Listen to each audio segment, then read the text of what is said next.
Chinese and they put them out there, which is fine. Yeah, but when you... Oh, we're filming? Oh, you didn't tell me this. When you're running 1,000 of those...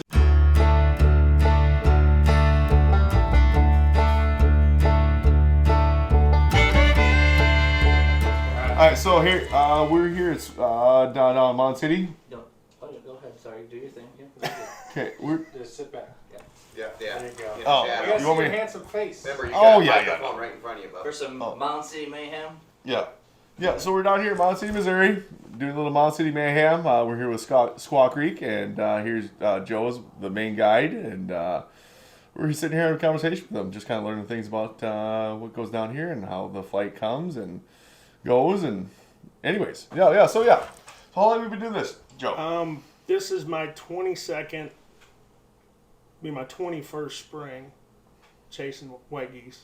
Be my 22nd year guiding. Oh, no, and these guys do it. They do it right down here. I do it to say that. But so anyways, you know what makes this spot, Mound City, this location, such a hub or stopping grounds for these. Squaw Creek, well, it's Squaw Creek. Oh, It's not Lotus Bluffs. It'll always be Squaw Creek. yeah, It's what we call an ancestral hole. right. These birds that have been coming here for generations. Years. As soon as that goose or duck is hatched, this is imprinted in their brain. So they travel from, Northwest Territories, all the way down to Gulf of Mexico, Louisiana, Yep. Arkansas, wherever. And it's one of their stops coming down in the fall, and then it's a return stop in the spring. So that was actually you just answered my next question. So it is a stop on the way down too. Oh yeah, absolutely. So it is a stop Yep. up and down. So this is a main hub for. Oh yeah, this is one of the biggest Yeah. concentrations of snow geese in the spring that you'll find in the United States. 100%. I completely agree. I mean, I've hunted South Dakota, I've hunted Nebraska, I've hunted North Dakota, I've hunted Minnesota for snow geese. Okay, and by far, looking at that refuge, so we went around the dike. I don't know. So there's a refuge out here to the southwest of us, and there's a little kind of a road or dike around it, and you can drive it. And the amount of snow geese there yesterday was Right. absolutely incredible. I mean, Right. so that was If you'd have been here 10 days ago, they had record numbers. I think it was 2.2 million. 2.2. Yeah. It- I live as the bird flies 8 miles west of the refuge, and in the morning when You can hear it. you could hear the roar. Yeah. It was unbelievable. No, absolutely incredible. I mean, if nobody's ever hunted these geese, I mean, if you step outside right now at this place, you can hear geese squawking. Well, I mean, you're only 3/4 of a mile from Bluff Pool. Right, It'll exactly. hold a quarter million. Yep. I mean, So- I mean, it's a noise you're never going to not recognize. I mean, it's not like it's like a train going through town. Okay. Well, I mean, after you do it like we do it, and I'll be hearing an e-collar for the next month. I'll wake up. You'll wake up in the middle of the night. You'll be in Walmart shopping, Yep. and you'll stop. You'll hear something that just triggers that part of your brain. And I tell people I mean, it's a love-hate relationship with snow geese. Oh, amen, brother. I And- understand this. I'm more on the hate side of it. I know. Okay. So, But I mean, it's truly. If you can see 2 million birds, and people are like, "What's it look like?" I mean, you can't. it's a whiteout. Well, not only that, it's how many are there. I can tell you how many can't- acres of snow geese. I mean, that's how you look But at see, it. that's how you kind of count is Yeah. by acres. I mean, Well, that's how they do the aerial count. Right. They've got a grid, right. and they count one square. Yeah, and that's And they it. get an average, and then they count how many squares are on the refuge, and that's how they come up with the number. Yep. Yes. So I was down in Yankton, South Dakota. Right. Okay. And this was 4 or 5 years ago, and they said there was 750,000, like that. And it was on the Missouri. There was a pool. Yeah. You know where it is. Uh-huh. You know exactly where it is. Okay. And it was a whiteout. You couldn't see Nebraska Right. when they got up. Mm-hmm. You literally could not see Nebraska. I mean, it was mind blowing. Well, in the evening, when you're on the west side looking east, and the sun's setting, and they get up, You can't. it looks see like it's snowing over the bluffs. I mean, it's pretty crazy. Really. Well, when there's 2 million birds here, you can dial the transparency down on your weather radar, and you can watch the flocks go out. in No different shoot. directions. Yeah. No shoot. Oh, jeepers. Yeah. It's pretty crazy. No, this is a fantastic place down here.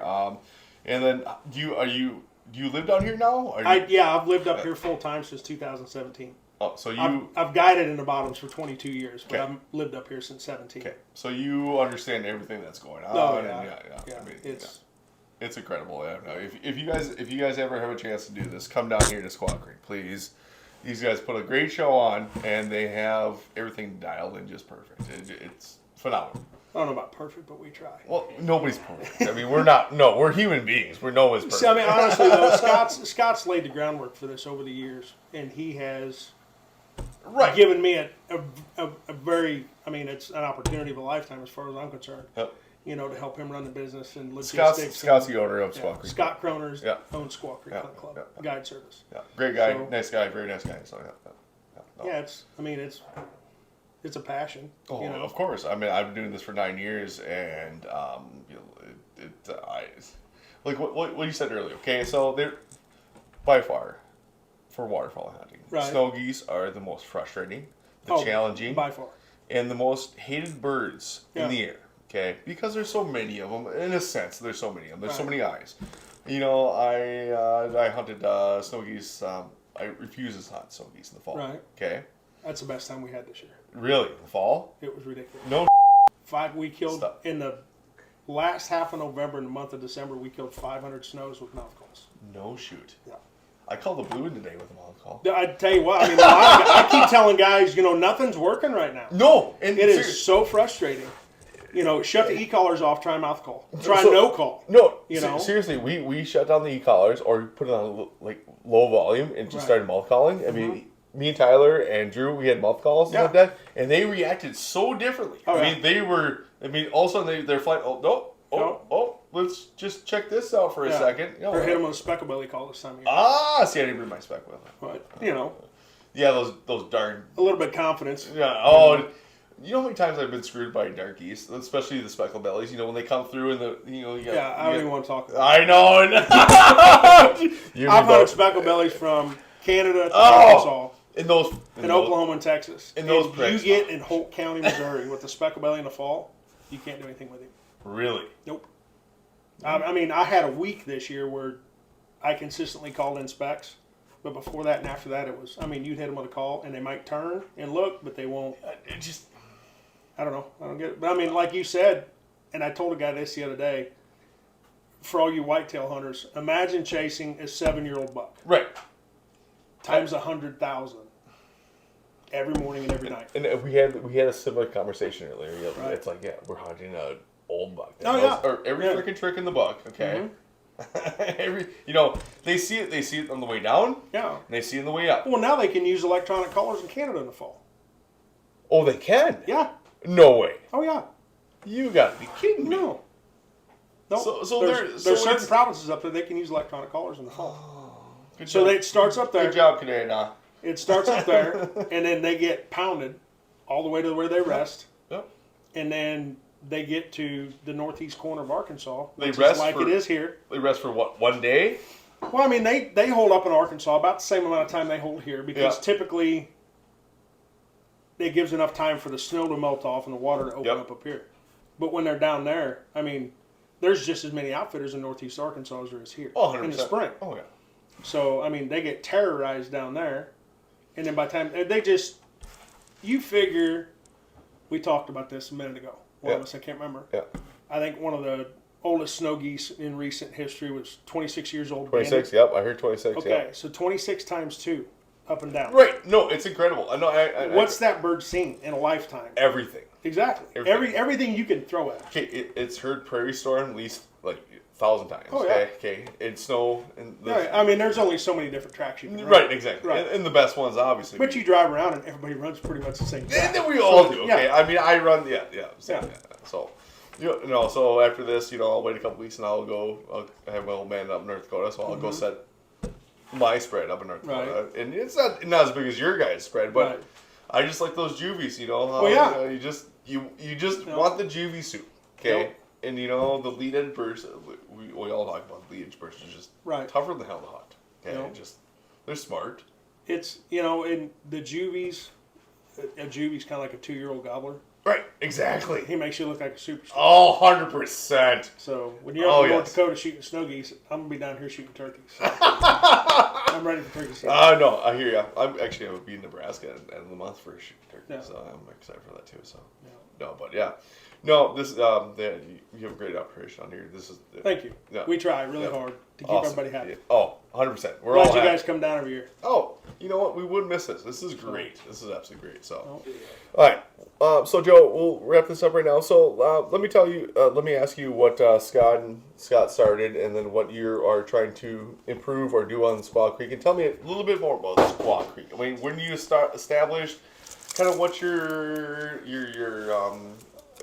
what am I trying to say? How many fields you have? How many blinds you have? Pits. Okay. Scott Croner owns Squaw Creek Hunt Club and Guide Service. We're the largest and most successful hunt club and guide service in Northwest Missouri. We have our club side. We have 25 members. Oh, jeepers! Yeah, which is it's a really good group of guys. It's a really great group of guys. Yeah. And then on the guide side of it, we do 2 guide groups a week. But Scott started up in Nebraska. Oh, really? Yeah, that's where he's from. That's where he lived. And then slowly moved down this way, and he has acquired the best lease property for waterfowl in the area. I will say that for a fact, yes. We have 4 flooded standing corn pools that we hunt ducks over in the fall. We've got 1 flooded bean moist soil area, and then multiple dry pits. But every one of our hunting locations for waterfowl in the fall is within a mile of the refuge. I mean, you guys are standing at our house. No. 2 of our duck lakes are right across the highway. Right? No, I mean, yeah. We sit here at the house on the porch here, and we can watch thousands and thousands of ducks and geese fly across. I mean, it's insane. So yeah, he's saying. But Scott's come up with over the years that a lot of guys hunt pit blinds up here for ducks in the fall, and they get smart when they get to refuge. And you can only disguise a pit blind so much. So he has pulled most of the pit blinds out, and we use boat blinds in the corn. Put them right in the center of the flooded corn pool. Really? Oh yeah. And I mean, just grass them in nice, or just use rippy grass them in. We put them right in a double wide row of corn, right in the middle. Awesome. And there'll be a double wide row right in front of them, and it's almost a gentleman's hunt. Right. Really. Right. Because we don't allow any hunting in a flooded corn till 11 in the morning, and you have to be out by 4:30 in the afternoon. Really? Yeah. That way the birds that roost in there can leave on their own. We're not pushing them out every morning. Well, I tell you the truth, thank you very much for that. That is a beautiful idea. Okay, you give the birds, because we're hunters. Okay, we love to hunt and harvest birds. Okay, but we're also conservationists. Okay, we want these birds to stick around. We want these birds to be here all the time, and we love seeing these birds. I mean, but I mean, the thing that Scott figured out years ago is you go in there at 6 o'clock in the morning, and you kick 10,000 ducks out of flooded corn. You're going to shoot a few that come back, but if you not 10,000, you wait till 11. And you're not going to shoot the Mondo, the 305, but you're going to shoot singles, pairs, a 20-pack, and you're not burning those big groups of ducks. You're not educating. That's exactly what you should. Yes, exactly. They're not educating ducks. Okay, like I said, we want the small flocks. We don't want to shoot the high ones that are coming over right now. So for snow geese, why right now? We want that that 5-pack, that 6-pack that come in. I mean, just for example, in the month of November last year, we shot 990 ducks. Jeepers creepers. Good Lord. So 990 ducks. Yeah. In 30 days. Do the math on that one. Yeah. So I mean, he's got it figured out. Oh, 100%. And the last 2 years, he's allowed me to come in and kind of share what I've learned over 22 years up here, and we worked really well together. But I like how you have your method.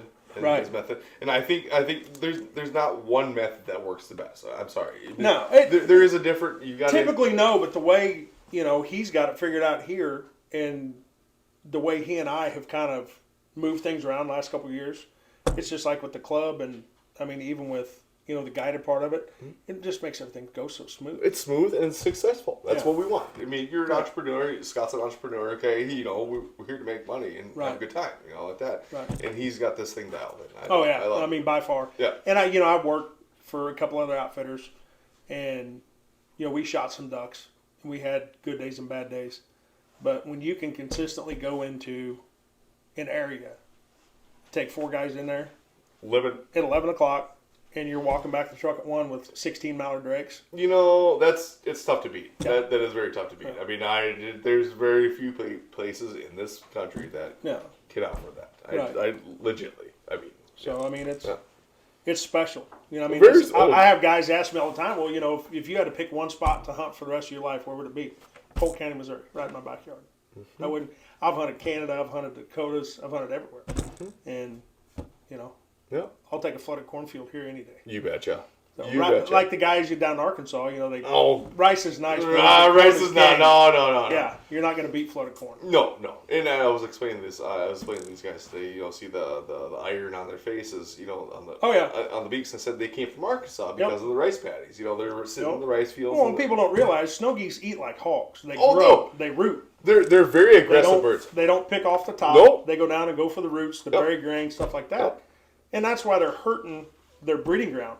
It looks like you run a rototiller over the tundra. No, and I'm glad you. They've destroyed everything up there. And I'm glad you brought this up because I've done multiple podcasts saying that when they go up north to breed and stuff like that, their ecosystem that ecosystem is so sensitive because it's so far north, and they just wipe it out. I mean, Well, they say that the mid-continent population of snow geese, what we deal with here, can handle somewhere between 2.8 and 3 million. we're at like what 5, 6. We had 2.2 million on the refuge. Right, and they were still south, and they're still. Well, you're talking about birds coming out of Illinois, birds that go through Kansas and up and around. Exactly. I mean, it's an overpopulation deal, and Mother Nature can't cure it. No, So that's why the spring conservation order's here. And understandable. And then what we're finding out now is that Mother Nature, if we don't kill enough, that Mother Nature's going to take a hold of this, and we all know how Bird this. flu. Right. Exactly. That was crazy last year. I never seen anything like No, it. and I'd never seen anything like that too. No. We were sitting in the pit blind, and this goose is flying with his heads down, and it's going doing circles. I'm like, well, this is the. I've never Oh, this fall, it was so bad. It was this fall too. Yeah, it was. We would actually go through and walk through the spread, and they'd stand up and walk a little bit, and they'd just fall over. No crap. Yeah, I mean, it was just crazy. Now, have you seen this with other species of birds like No, mallards I've or not. honkers? Just They say that it's transferred over to the honkers and the mallards. I truly believe that it's the weak and the sick already in the snow goose population. Just like when you have an overpopulation of deer, Mother Nature comes in with EHD, blue tongue, again, CWD, something like that. it's and, again Darwin's theory. When we Survival of the can't fittest. take care of it, she will. It's Plain and simple. Yeah, exactly. Nope. It's survival of the fittest. No, yeah. That's exactly. That's why we're on top of the food chain. You're damn right, brother. So, Joe, we had a great time today. Apparently, our group was the top numbers leader today. Right. Okay. There's a lot of geese around. They're just not doing it right. I mean, it's a migration season, and you know how they do it. I mean, days and days. There's only a couple days that they feed and do what we want. Oh, with snow geese, you're their hero or zero. Exactly. No, seriously. I matter. mean, we all know this. We Right. all do this for many years and stuff like that. And so I just want to say thank you very much for everything you do this for us. And Not a problem, guys. yes, Love it when you guys come in. No, this is great. And Fall Expedition is grateful for your Squaw Creek and Scott and you. And thank you very much. I appreciate Not a problem. this. Yeah. Thank you for coming. Yeah. No, thank you very much. All right. Yeah. Hey, if you guys want to get a hold of Squaw Creek on Facebook or Instagram, right? Instagram Yes. too. Yep. And then, please guys look these guys up. These guys are great. It's a great time. Great people. We wouldn't do this if they weren't great people. So, take care. Have a good night. That was more than 5 words. I'm a little wordy.